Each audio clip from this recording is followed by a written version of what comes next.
Welcome back to Bros and Banter. और आज की इस वीडियो में दोस्तों हम लोग बात करने वाले हैं कि बार्सिलोना की पीठ में खंजर मारा है हमारे ही एक प्लेयर ने।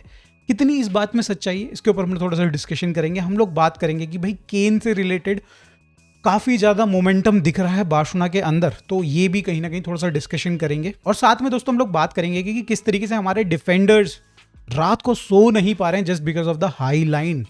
और ये चीज एक्सेप्ट की यहाँ पे पास्ट में इनिगो मार्टिनेज ने और अभी करेंटली जेरार्ड मार्टिन ने, मतलब दोनों मार्टिन भाई एक्सेप्ट कर रही हैं कि भाई प्रॉब्लम्स दिख रही हैं पर्टिकुलरली हाई लाइन से रिलेटेड। इसके ऊपर थोड़ा डिटेल में बात करेंगे।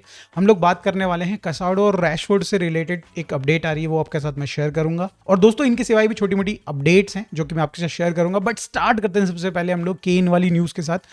तो देखो दोस्तों, यहाँ पे इस समय पे बारसा की जो मैनेजमेंट है वो काफी ज्यादा डिस्कस कर रही है कि क्या उनको यूलियन एल्वारेज के लिए जाना चाहिए या फिर यहाँ पे भाई कहीं ना कहीं आपको हैरी केन के लिए जाना चाहिए। और जो पलड़ा भारी दिख रहा है इस समय पे वो कहीं ना कहीं हैरी केन का है, क्योंकि अगर आप उठा के देखें तो भाई ऑब्वियसली यहाँ पे 24 मिलियन वो बायर्न म्यूनिक में सैलरी उठा रहा है, तो उसी के अराउंड भाई यहाँ पे लेवेंडोस्की भी सैलरी ले रहे हैं। साथ में 65 मिलियन यूरोस का यहाँ पे अगर आप देखें रिलीज क्लॉज है, तो मतलब यहाँ पे बायर्न उससे ऊपर तो चार्ज नहीं कर सकती।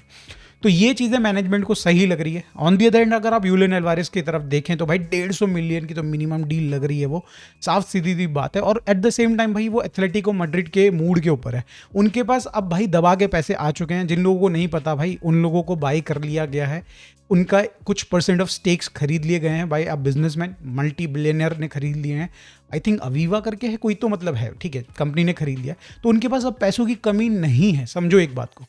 तो वो प्लेयर क्वालिटी प्लेयर्स को ऐड करने के बारे में सोच रहे हैं भाई। वो सपने देख रहे हैं कि हालैंड को हम लोग साइन कर लेंगे और आप वहां से एल्वरेज लाने की बातें कर रहे हो, तो ये मुझे पॉसिबल होती हुई डील नजर नहीं आ रही है।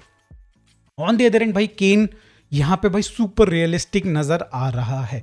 कल ही दोस्तों मैंने ये बोला था कि भाई हमारी जो मैनेजमेंट है कहीं ना कहीं वो जितने भी लॉन्ग टर्म्स के उनके प्लान हैं उनको साइड कर रही है और कहीं ना कहीं थोड़ा इलेक्शन के लिए प्रिपेयर हो रही है। बट देन भाई अगर आप इलेक्शन जीत जाते हो एंड एट दैट टाइम अगर आपने भाई सॉल्यूशंस नहीं फाइनल करे हुए थे, तो भाई एक बहुत बड़ी प्रॉब्लम हो सकती है। तो दोस्तों ये कुछ उन डिसीजंस में से है जो कि भाई यहाँ पे लपोर्ता की जो मैनेजमेंट अगर इनके सिलेक्शन जीतती है तो सबसे पहले वो डिसीजन लेने वाली है।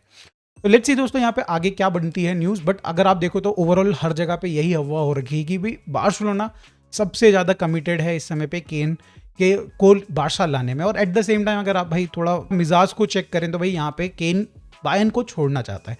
अब देखो क्वेश्चन ये है कि केन क्या वही गंदे वेदर में, मतलब ग्रे वेदर में वापस जाना चाहता है इंग्लैंड में, या फिर भाई यहाँ पे सुंदर प्यारी सी धूप हल्की सी और उसके साथ बीच वाले जो शहर है भाई Barcelona, one of the best cities in Europe, क्या वहां आना चाहता है? क्वेश्चन।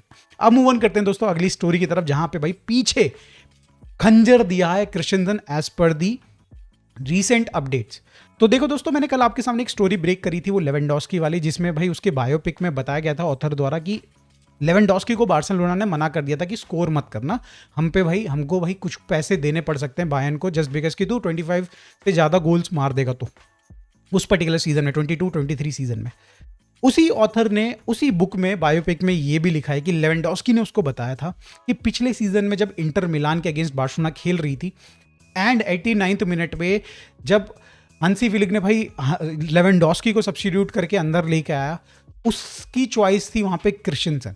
हंसी फिलिक चाहता था कि भाई कोई टॉल प्लेयर और फिजिकल प्लेयर, पर्टिकुलरली डिफेंडर अगर हो तो बेस्ट है, वो वहाँ पे बॉक्स के अंदर रहे सो दैट कि भाई जो उनके क्रॉसेज आ रहे हैं उनको रोक सके। क्योंकि यहाँ पे आपको पता है कि इंटर के पास भाई बहुत टॉल लौंडे थे, तो वो इजीली कहीं ना कहीं बॉल विन भी कर रहे थे बॉक्स के अंदर और फिर चांसेस बहुत ज़्यादा बन रही थी। तो वहाँ पे नज़र डाली भाई हंसी फिलिक ने क्रिश्चियनसन की तरफ। यहाँ पे उसने बोला कि भाई प्लीज़ आप आइए, जाइए 4-5 मिनट खेल के आइए ज़रा, और क्रिश्चियनसन ने मना कर दिया भाई। वो बोला कि मैं फिट नहीं हूँ, और ये सारी चीज़ यहाँ पे भाई बायोपिक में बताई गई है। एंड देन आपको पता है कि उसके बाद लेवेंडोस्की आते हैं, हम एक नहीं 2 गोल खाते हैं, हम लोग बाहर हो जाते हैं। अब दोस्तों इस न्यूज़ में जो ये अपडेट आ रही है डेफिनेटली ये बायोपिक में तो है, ये चीज़ बायोपिक में तो है, बट क्या कई सारे लोग यहाँ पे क्वेश्चन उठा रहे हैं कि भाई जो ऑथर है क्या इसने ज़बरदस्ती का मिर्च मसाला डाला गया है? अगर ये बायोपिक में है तो भाई ये लेवेंडोस्की की बायोपिक है फर्स्ट ऑफ ऑल, एंड आप कुछ भी अंटसंट नहीं डाल सकते बायोपिक में।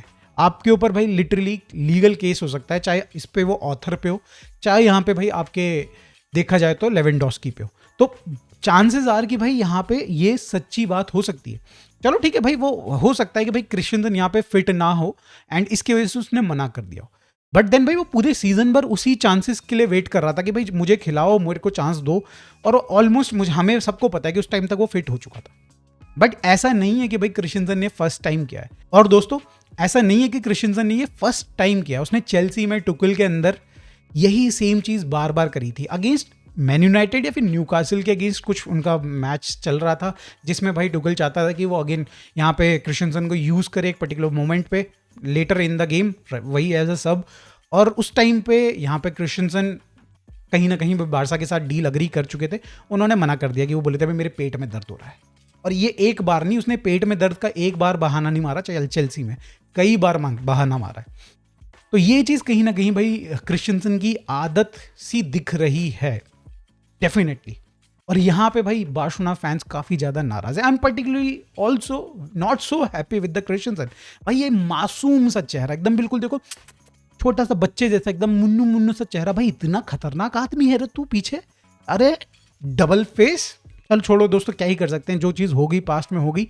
आई थिंक अब आपको समझ में आ रहा होगा कि भाई हांसी फ्लिक उसको चांसेस क्यों नहीं दे रहा है। ऑल दो वो पूरे सीजन भर फिट है, 90 मिनट अपनी भाई टीम में खेल ले रहा है। बार्सिलोना में लिटरली अगर आप उसके टोटल मिनट्स देखो तो भाई लेस देन उसके नेशनल टीम में जितने उसने पूरे सीजन में जितना भी मतलब खेले हैं मैचेस, उनके मिनट्स को अगर आप टोटल कर लो तो डेफिनेटली बारसा वाले मिनट्स कम हैं। तो एंड ये स्टोरी शायद से आई थिंक हम सबको फिल करती है, वो एक इन्फॉर्मेशन देती है जो हर कोई बारसा फैन ये जानना चाह रहा था। यार क्रिश्चियनसन इतना प्यारा भाई डिफेंडर है, इतना बढ़िया दिखता है, इतना बढ़िया खेलता है, सब चीज़ बढ़िया है, इसके बारे में हांसी फ्लिक क्यों नहीं खिला रहा उसको। आई थिंक सबका डाउट क्लियर हो चुका होगा इसके बाद, अगर ये सच्चाई है तो। अब हम लोग मूव ऑन करते हैं फटाफट से अपडेट्स जो आ रही है उनके ऊपर। देखो सबसे पहले हम लोग बात करेंगे पेड्री से रिलेटेड। अगेन भाई बहुत प्यारी पॉजिटिव न्यूज़ आ रही है। यहाँ पे बताया जा रहा है कि एथलेटिक बिल्बाओ वाले गेम में शायद से यहाँ पे अवेलेबल हो सकते हैं पेड्री यहाँ पे डेफिनेटली।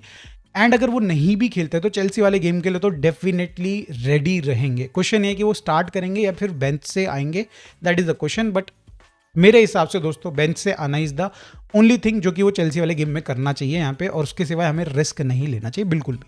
अगर आपको लगता है कि भाई बंदा फिट है, लगता नहीं भाई, पहली बात तो लगता नहीं, आप कंफर्म्ड हो कि वो फिट है तो देन भाई उसको एथलेटिक बिल्बाओ वाले में बेंच से ही लेके आइए एंड देन चेल्सी वाले गेम में उसको चांस दीजिए, वरना बिल्कुल भी रिस्क मत लीजिए।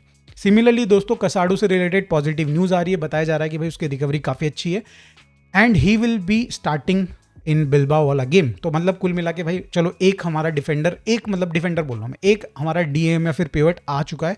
अब क्वेश्चन है कि भाई वो दूसरा फ्रैंकी डियोंग की वाली रोल में कौन खेलेगा। दैट मीन्स दोस्तों यहाँ पे फर्मिन, ओल्मो एंड कसाडो की यहाँ पे लाइनअप हो सकती है जो ये गेम है इसमें। एंड कहीं ना कहीं हमने देखा है इस पर्टिकुलर लाइनअप को खेलते हुए देखा है, ठीक ठाक परफॉर्मेंस ओल्मो दे सकता है, पर्टिकुलरली बात करी जाए पेड्री वाले रोल में तो मैं उतना ज़्यादा दुखी नहीं हूँ। अब बात कर लेते हैं दोस्तों रैशफोर्ड के बारे में। देखो रैशफोर्ड ने आज भी बीच ट्रेनिंग में उठ के चला गया था। आई थिंक वो 1-1.5 घंटे ही उसने ट्रेनिंग करी, उसके बाद वो चला गया।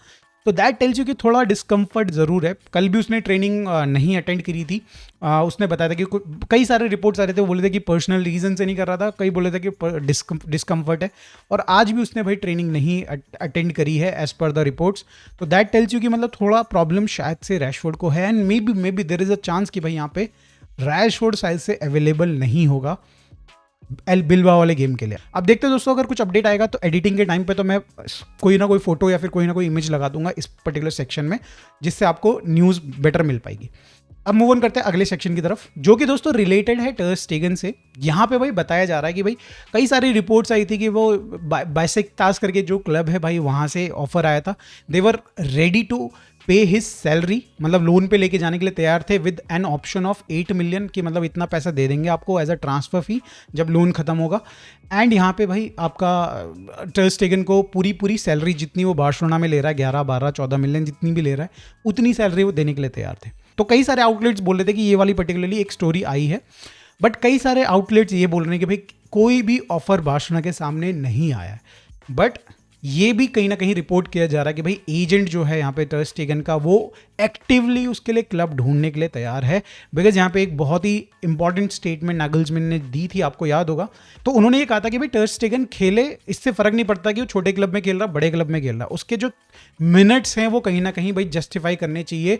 अगर वो मैं एज आ उसको फर्स्ट टीम गोलकीपर लेने वाला हूँ जर्मनी के लिए। तो दोस्तों अगेन यहाँ पे कुछ भी कंफर्म नहीं है। क्या यहाँ पे टर स्टेगन जाने वाले हैं या फिर कोई टीम है जो कि उनके लिए ऑफर लेके आई है, ऐसा बिल्कुल भी अभी तक कुछ भी कंफर्म नहीं है।